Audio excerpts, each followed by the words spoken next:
شروع اللہ کا نام لے کر جو بڑا مہربان نہایت رحم والا ہے۔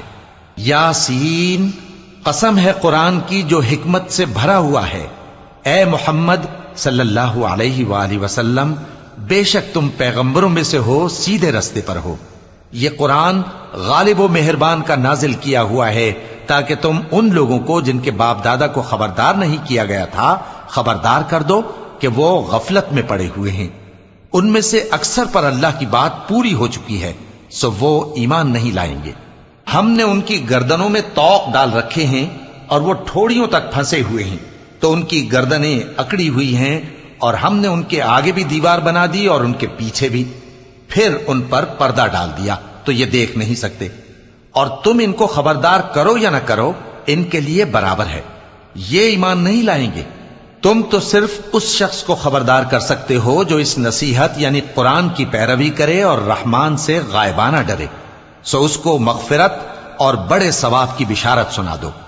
بے شک ہم مردوں کو زندہ کریں گے، اور جو کچھ وہ آگے بھیج چکے اور جو ان کے نشان پیچھے رہ گئے ہم ان کو قلم بند کر لیتے ہیں، اور ہر چیز کو ہم نے کتاب روشن یعنی لوح محفوظ میں لکھ رکھا ہے۔ اور ان سے گاؤں والوں کا قصہ بیان کرو جب ان کے پاس پیغمبر آئے، یعنی جب ہم نے ان کی طرف 2 پیغمبر بھیجے تو انہوں نے ان کو جھٹلایا، پھر ہم نے تیسرے سے تقویت دی تو انہوں نے کہا کہ ہم تمہاری طرف پیغمبر ہو کر آئے ہیں۔ وہ بولے کہ تم اور کچھ نہیں مگر ہماری طرح کے آدمی ہو، اور رحمان نے کوئی چیز بھی نازل نہیں کی، تم محض جھوٹ بولتے ہو۔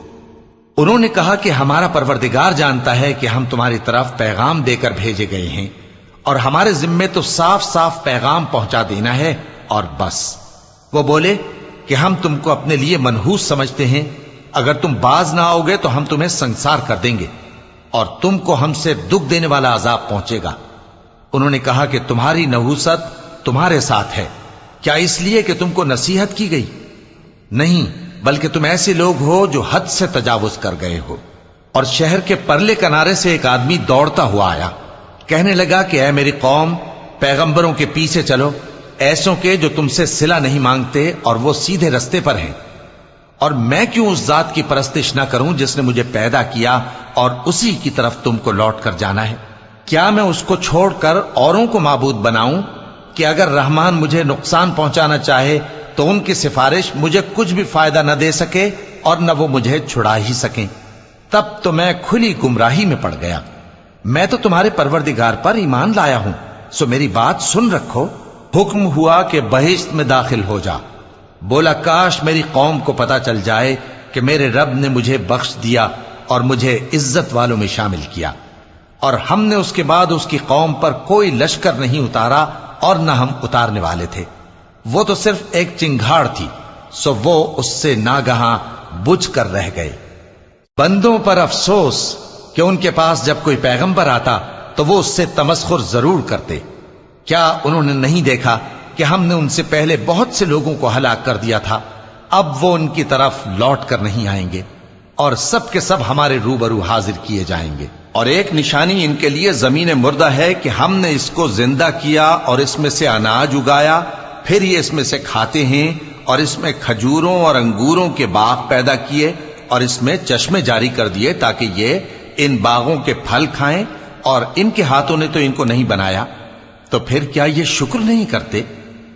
وہ ذات پاک ہے جس نے زمین کی نباتات کے اور خود ان کے اور جن چیزوں کی ان کو خبر نہیں سب کے جوڑے بنائے۔ اور ایک نشانی ان کے لیے رات ہے کہ اس پر سے ہم دن کو کھینچ لیتے ہیں تو اسی وقت ان پر اندھیرا چھا جاتا ہے، اور سورج اپنے مقرر رستے پر چلتا رہتا ہے۔ یہ اس غالب و دانا کا مقرر کیا ہوا اندازہ ہے۔ اور چاند کی بھی ہم نے منزلیں مقرر کر دیں، یہاں تک کہ گھٹتے گھٹتے کھجور کی پرانی شاخ کی طرح ہو جاتا ہے۔ نہ تو سورج ہی سے یہ ہو سکتا ہے کہ چاند کو جا پکڑے، اور نہ رات ہی دن سے پہلے آ سکتی ہے، اور سب اپنے اپنے مدار میں تیر رہے ہیں۔ اور ایک نشانی ان کے لیے یہ ہے کہ ہم نے ان کی اولاد کو بھری ہوئی کشتی میں سوار کیا، اور ان کے لیے ویسی ہی اور چیزیں پیدا کی جن پر یہ سوار ہوتے ہیں، اور اگر ہم چاہیں تو ان کو غرق کر دیں، پھر نہ تو ان کا کوئی فریاد رس ہو اور نہ ان کو رہائی ملے، مگر یہ ہماری رحمت اور ایک مدت تک کے فائدے ہیں۔ اور جب ان سے کہا جاتا ہے کہ جو تمہارے آگے اور جو تمہارے پیچھے ہے اس سے ڈرو تاکہ تم پر رحم کیا جائے، اور ان کے پاس ان کے پروردگار کی طرف سے کوئی نشانی نہیں آتی مگر اس سے منہ پھیر لیتے ہیں، اور جب ان سے کہا جاتا ہے کہ جو رزق اللہ نے تم کو دیا ہے اس میں سے خرچ کرو، تو کافر مومنوں کے متعلق کہتے ہیں کہ بھلا ہم ان لوگوں کو کھانا کھلائیں جن کو اگر اللہ چاہتا تو خود کھلا دیتا، تم تو کھلی گمراہی میں ہو۔ اور کہتے ہیں اگر تم سچ کہتے ہو تو بتاؤ یہ وعدہ کب پورا ہوگا؟ یہ تو ایک چنگھاڑ ہی کے منتظر ہیں جو ان کو اس حال میں کہ باہم جھگڑ رہے ہوں گے آ پکڑے گی، پھر نہ تو یہ وصیت ہی کر سکیں گے اور نہ اپنے گھر والوں میں واپس جا سکیں گے۔ اور جس وقت سور پھونکا جائے گا یہ قبروں سے نکل کر اپنے پروردگار کی طرف دوڑ پڑیں گے، کہیں گے ہائے بربادی، ہمیں ہماری خوابگاہوں سے کس نے جگہ اٹھایا۔ یہ وہی تو ہے جس کا رحمان نے وعدہ کیا تھا اور پیغمبروں نے سچ کہا تھا۔ وہ تو صرف ایک زور کی آواز ہوگی کہ سب کے سب ہمارے روبرو آ حاضر ہوں گے، پھر اس روز کسی شخص پر کچھ بھی ظلم نہیں کیا جائے گا اور تم کو بدلہ ویسا ہی ملے گا جیسے تم کام کرتے تھے۔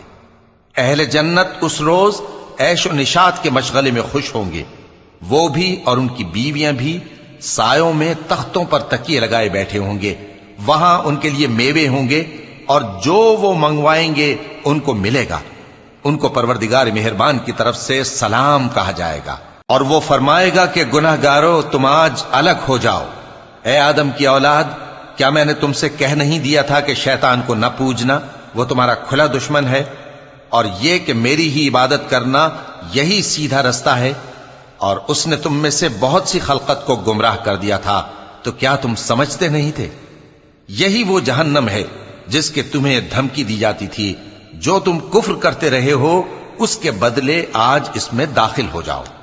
آج ہم ان کے منہوں پر مہر لگا دیں گے اور جو کچھ یہ کرتے رہے تھے ان کے ہاتھ ہم سے بیان کر دیں گے اور ان کے پاؤں اس کی گواہی دیں گے، اور اگر ہم چاہیں تو ان کی آنکھوں کو مٹا کر اندھا کر دیں، پھر یہ رستے کو دوڑیں تو کہاں سے دیکھ سکیں گے، اور اگر ہم چاہیں تو ان کی جگہ پر ان کی صورتیں بدل دیں، پھر وہاں سے وہ نہ آگے جا سکیں اور نہ پیچھے لوٹ سکیں۔ اور جس کو ہم بڑی عمر دیتے ہیں تو اسے تخلیق میں اوندھا دیتے ہیں، یعنی اسے بچپن کی کمزوری والی حالت کی طرف لوٹا دیتے ہیں، تو کیا یہ سمجھتے نہیں؟ اور ہم نے ان کو یعنی اپنے پیغمبر صلی اللہ علیہ وآلہ وسلم کو شعر گوئی نہیں سکھائی، اور نہ وہ ان کو شایع ہی ہے، یہ تو محض نصیحت ہے اور صاف صاف قرآن ہے، تاکہ اس شخص کو جو زندہ ہو خبردار کرے اور کافروں پر بات پوری ہو جائے۔ کیا انہوں نے نہیں دیکھا کہ جو چیزیں ہم نے اپنے ہاتھوں سے بنائیں ان میں سے ہم نے ان کے لیے مویشی پیدا کر دیے اور یہ ان کے مالک ہیں، اور ان کو ان کے قابو میں کر دیا تو کوئی تو ان میں سے ان کی سواری ہے اور کسی کو یہ کھاتے ہیں، اور ان میں ان کے لیے اور فائدے اور پینے کی چیزیں ہیں، تو کیا یہ شکر نہیں کرتے؟ اور انہوں نے اللہ کے سوا اور معبود بنا لیے ہیں کہ شاید ان سے ان کو مدد پہنچے، مگر وہ ان کی مدد کی ہرگز طاقت نہیں رکھتے، اور وہ ان کی فوج بنا کر حاضر کیے جائیں گے تو ان کی باتیں تمہیں غمناک نہ کر دیں۔ یہ جو کچھ چھپاتے اور جو کچھ ظاہر کرتے ہیں ہمیں سب معلوم ہے۔ کیا انسان نے نہیں دیکھا کہ ہم نے اس کو نطفے سے پیدا کیا، پھر وہ تڑاک پڑاک جھگڑنے لگا اور ہمارے بارے میں مثالیں بیان کرنے لگا اور اپنی پیدائش کو بھول گیا، کہنے لگا کہ جب ہڈیاں بوسیدہ ہو جائیں گی تو ان کو کون زندہ کرے گا؟ کہہ دو کہ ان کو وہ زندہ کرے گا جس نے ان کو پہلی بار پیدا کیا تھا، اور وہ ہر طرح کی تخلیق کو جانتا ہے، وہی جس نے تمہارے لیے سبز درخت سے آگ پیدا کی، پھر تم اس کی ٹہنیوں کو رگڑ کر ان سے آگ نکالتے ہو۔ بھلا جس نے آسمانوں اور زمین کو پیدا کیا، کیا وہ اس بات پر قادر نہیں کہ ان کو پھر ویسے ہی پیدا کر دے؟ کیوں نہیں؟ اور وہ تو سب کچھ پیدا کرنے والا کامل علم والا ہے۔ اس کی شان یہ ہے کہ جب وہ کسی چیز کا ارادہ کرتا ہے تو اس سے فرما دیتا ہے کہ ہو جا، تو وہ ہو جاتی ہے۔ وہ ذات پاک ہے جس کے ہاتھ میں ہر چیز کی حکومت ہے، اور اسی کی طرف تم کو لوٹ کر جانا ہے۔